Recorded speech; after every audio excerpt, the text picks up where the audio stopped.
Teresa and the kids and I are planning a trip to Mexico in a couple of months here.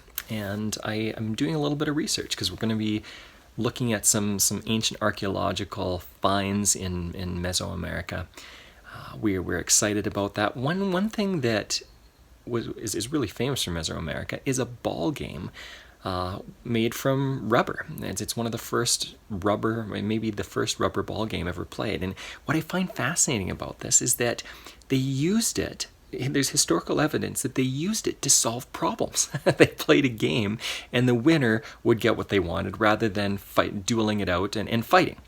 What I love about this is that we can be so creative about resolving conflict.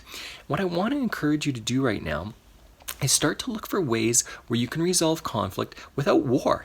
Now listen, we don't fight to the death typically right now, especially in families or in small communities. But we do it in other ways. We use harsh words. We call each other names. We try to put other people down. Often there is physical force. My wife and I chose a very long time ago not to spank our kids.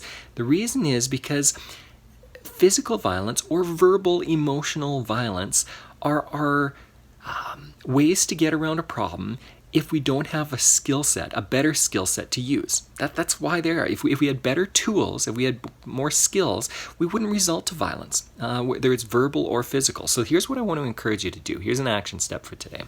What I want you to do, or this week, what I want you to do is start looking for ways to negotiate solutions to problems rather than simply duking it out with people, whether it's verbal or physical.